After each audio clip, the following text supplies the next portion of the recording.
1. This happened to my friend while she was living alone when we were at uni. I know it's her story, but I was directly involved. And she doesn't come on Reddit a lot. We were around 20 at the time. We are 27 now. She's not very tall and built very slim. She lived in a one-bed flat in one of those big old Georgian tenements in Scotland. So there was a door to get into the block, with a buzzer to each flat outside. You could only open the door with a fob, or if someone buzzed you up. Then steps and doors leading into each flat on the way up. There was a downstairs utility area, and a back door leading to a yard with paving slabs. She was on the second floor. The doors to the flats were big, thick fire doors with a letterbox in the middle of the door, a chain on the inside, and 2 key locks with a little peephole. The light from the close was always on, so that little peephole and underneath the door had light coming through. They were pretty safe, so long as the downstairs door wasn't opened, and you kept the chain on. Her place was all open planish, and all sort of one big space. Her couch was sideways to the door, so she could watch TV, and then look to her left and see the door. The door itself was maybe 4 meters from the end of the couch. On one night around February, I guess, whilst watching TV, she hears a sort of scuffle noise from the door. She looks over, sees nothing unusual, figured it was someone coming home and walking past, and continues watching her show. A few minutes later, she hears the same noise. Again, she looks over, and there's nothing there. She does a double take at this point, and can see that the light normally coming from the peephole is being blocked out. She told me at this point she just assumed it needed a clean, and she hadn't noticed. But then decides to leave it and continue watching. I think at the time we were pretty into Merlin, so I think it was a bit she didn't want to miss. About 15 minutes later, she hears another noise, a bit louder, and looks over, just in time to see a man's arm being retracted from the letterbox. It had been all the way in up to the shoulder, and he'd been trying to get at the lower lock. She kind of froze, and after he pulled his arm back, he was just looking at her through the letterbox. She didn't do anything, she just stared back. Then quickly, the guy turned and left. About 10 minutes later, after he'd gone, she calmed down enough to call me, and was still a little in a panic. The chain had been on, and the door was locked, on both locks. But he'd had his whole arm through the hole, and she had no idea how long he'd been there or whatever. She couldn't believe it. I told her to stay put and went over there. Now, I'm hardly threatening, but I figured with 2 of us, hopefully this guy wouldn't try again. It wasn't too dark out, so I was pretty safe. I told her to call the police, but she really didn't want to, which I understand. She felt like it wasn't a big deal as nothing really bad had actually happened. When I got there, I did a quick look up the stairs and couldn't see anyone, so I figured he must have scarpered. And I have this big umbrella with me, just in case. We ended up calling the local police station instead of the emergency line, and they were really helpful. They gave us advice on how to secure the letterbox. Now, you can't bar it up because you need to be able to get post. And this place was rented, so they were a bit iffy with fixing things to the door. Instead, we used some heavy-duty, non-damaging tape and stuck a crudely made cardboard and tape box over, so that the post could still be dropped down, but no one could see in, and a hand would only be able to go down or knock it off, making a bigger noise. So we think we fixed the problem. Fast forward a couple of weeks and she's home alone, watching a movie and messaging me on her laptop. And she hears a noise from the door. She looks over and instantly sees there's someone outside because that little peephole is dark. She keeps typing, and she's telling me that she has her webcam on. She's going to point it at the door and pretend to continue watching TV, whilst getting her hidden hand on her phone, ready to call for the police. Which I think was a smart move because they'd either see that and leave or not notice, and she may catch them. Though the res would be shitty. I decide to keep the talking going, but on my mobile, and hot-tail it over there, in case I see anything. Anyway, the person just stood there for a good 5 to 10 minutes. Then she hears a soft, shifting movement. And on the webcam, not the best resolution, she can see the light. And next thing you know, she can hear this person is putting his arm through the letterbox. Again, only this time. There's our shitty made box in the way. He hits that, and it's not secured amazingly, so it sort of makes a big crunching noise, and it gets stuck on his jacket. We left the tape so it'd be sticky on the inside. As soon as he moved to put his arm through, she called the police and told them what was happening. And now this guy has broken her property, and the whole time he's flailing his arm about trying to retract it. So the police lady stays on the phone, and suddenly his arm is free, and he pulls it out, and says through the door, "I can come back." Calm as anything, and just leaves. By the time the police are there, she's a little calmer, but still doesn't have a clue who this person is. I arrived just before them, but about 5 minutes after the peeper creeper left. So I probably passed him on my way. They ended up talking to both of us, and I helped to put the box up, but I genuinely hadn't seen anyone. And other people who live in the tenement. Now, if her neighbours had been the chatty sort, she'd have known a lot more, a lot sooner. It turns out they've seen this guy, and he's been doing that for about 5 freaking weeks. Just never very loudly. Mainly just looking through the letterbox, and the neighbours had seen the guy wandering up and down, and told him that he was her freaking landlord. Apparently normally carrying a large backpack-like bag. So apparently, they didn't see anything wrong with a big burly man poking his arm into her flat, which is mental. But they'd not seen that, I guess. I think maybe they thought he was trying to carry outdoor maintenance with whatever was in the bag. The police were really interested in how he'd got in, seeing as you needed to be buzzed in without a fob. Turns out, some lady at the top just automatically pressed the open button whenever someone buzzed, regardless of who it was. And on the most recent time she buzzed him in, he'd been in the downstairs utilities area. He'd even spoken to another resident for about 3 hours before she got home. And another 3 while she had been sat there. Apparently he'd also been in the backyard on the paves, just watching the windows, at the back where her bedroom is. And no one thought to mention anything. I mean, it's not a really bad area, but she's on her own. I'd have been suspicious. Anyway, her real landlord put up a small security camera and fixed a proper cage to the letterbox. He didn't believe that there was a problem and thought it was likely to be a prank or something. There were a couple of students in the tenement, until the police were involved. And though they saw a guy matching the description on the footage, he never did anything like that again, and after about 2 weeks, they never saw anyone again. So, Mr. Letterbox Peeper, let's never meet. 2. Side note. My mom was the type of person who searched for an ideal boyfriend. This one was her greatest mistake. One night, my mom took my siblings and I to a Chinese buffet, one of the many things I miss doing, and we had an awesome time. We joked while we ate our food. We impersonated our mother with her hilarious accent when she spoke English, and shared photos. During that night, we believed nothing could go wrong. Boy, were we in for it. We walked home after paying, and I helped decipher what exactly our fortune cookies meant, as my lesson from 6th grade fortune cookie deciphering was kicking in. We unlocked the door, and we walked up the stairs, giggling all the way. I had my little sister with me, and we just kept joking around until we reached the room attached to our living room, where she stopped dead cold. She took my arm.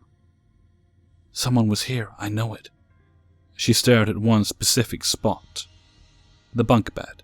She pointed at it. Well, a corner of it, where the sheet had been slightly overturned. "That wasn't like that when we left." I rolled my eyes at her. Mommy probably accidentally messed up the covers.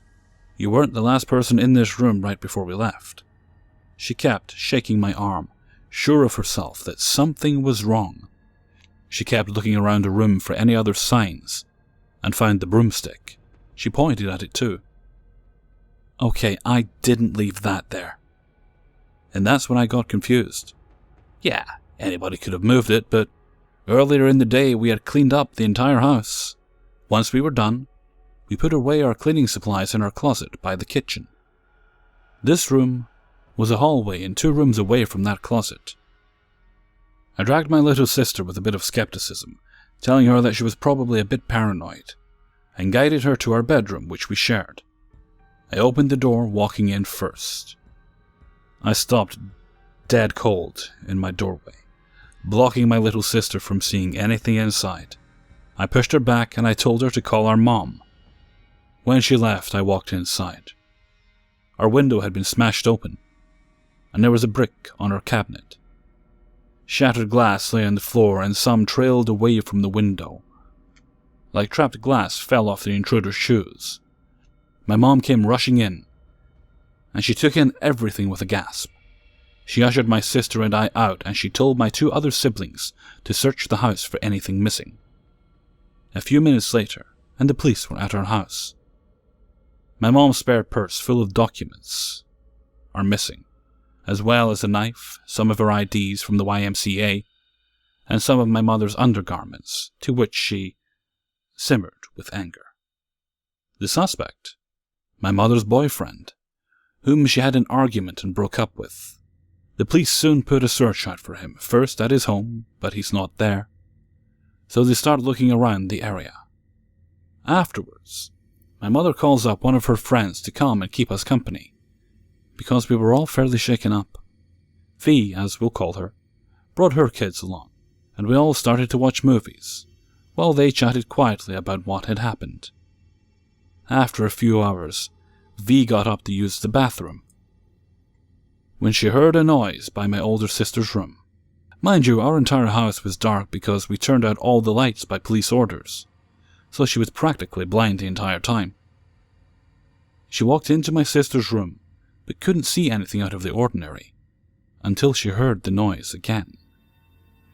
It's coming from the closet. She opens it, almost screaming when she sees that it's my mom's ex. He quietly asks her for his fucking set of pants that he left in the bathroom.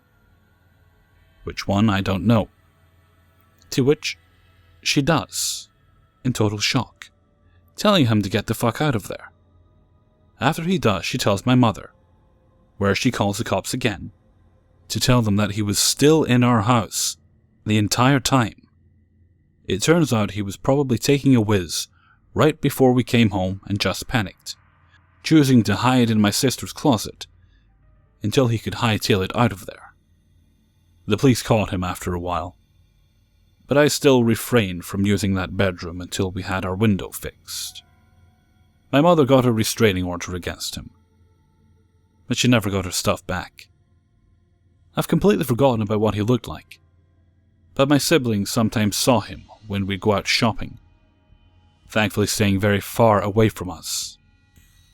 Mom's ex, for the love of God, let's not meet, because then I'll fear for your safety. 3. I live in a medium-sized city, around 55,000 people. Although it is known for having a very high crime rate, one that is growing rapidly. Rape, murder, and other attacks aren't that unusual anymore. So thusly, I rarely venture out alone after dark, being a woman at 5'4" and 100 pounds. But you know I did, at least once. Otherwise, I would have nothing to tell you. One summer's eve, about 4 years ago, my mother and her husband was going to have a small garden party and invited their children as well. I am the youngest of 3 from my mother, with 2 older brothers. Her husband has 2 boys, both older than me. I should also tell you that my mom's husband used to be in the military, and had been for 20 years. One of my brothers has also been in the army, 2 missions abroad, and when he got back, he went back to education and became a police officer. Let's just say I was never worried or scared whenever I was with them. Since I don't live that far away from my mother's place, around 2 kilometers, I decided to walk that evening instead of taking the bus. It was around 8 p.m, and since it was summer, it was still bright outside. I usually take the busy roads when I walk, so that if something were to happen, chances would be that someone saw me. I did so this time as well. About half a kilometer into my walk, I saw 5 guys walking towards me on the road. They were really loud and appeared to be quite drunk. Most likely it was nothing. They were walking their way, and I was walking mine. However, in the best of times, I am slightly paranoid, so instead of walking past them, I turned into a side street. This street took me into a residential area with lots of houses. Lots of houses means lots of people that can hear you scream. Right? I quickened my pace and glanced behind me. They had turned the streets as well. My logical me was trying to calm my heartbeat. Maybe one of them lived in here somewhere. Maybe they're meeting up with someone. Still, I hurried even more and started taking new side streets, left, right, left, again. They were still following, now quicker than before. They noticed me looking and yelled at me, "Hey, pretty, come over here." "Yeah, we're heading to a party, come with us." Me hurrying up without even giving them an answer would be enough for most people to get the hint. Not these guys, though. With one hand, I grabbed my keychain and put the keys between my fingers like my mom's husband had told me. I might have been small and weak, but one punch with those keys could at least do some damage. With my other hand, I grabbed for my phone and called up my mom. She answered and asked if I was on my way. When I told her what was going on, she quickly asked where I was. I told her, and I heard her repeat it to someone at her side. Then, "My husband and your brother are on their way. Keep walking and stay on the line with me." It wasn't that far to their house, and my brother was a really fast sprinter, so I knew they would come soon. I answered my mother in a loud voice. "Oh, so I'm getting a military escort home," trying my best to get those guys behind me to hear and turn around. It didn't work. I heard them say something to one another, laugh loud, and one guy saying, "Nice try, sweetheart," as they started walking faster. I was almost running at this point when I could see my brother and my mom's husband sprinting towards me. I could have cried of relief. The guys behind me saw them as well and ran the other way as fast as they could, all laughter gone from their faces. I hugged my brother tightly and thanked them both for coming so fast. My brother was still swearing, though. Since the guys hadn't actually done anything, there was no excuse for him running after them. But I do believe that had they touched me in any way, both of my military men in shining armor would have made sure they couldn't stalk anyone for a long time. After this event, I was never again allowed to walk home alone. So drunk, rude, potential rapist guys, how about we never ever meet again? Hey everyone, Hellfreezer here, and thank you very much for listening to episode 71. Okay, let's think. Where are we now? Well, recording this on Tuesday, this will be up on Wednesday, so what's the game plan for the rest of the week?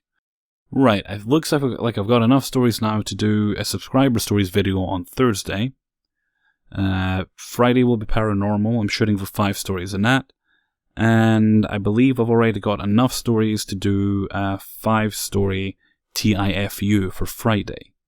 Those seem to be quite well received, so another one of those on the way.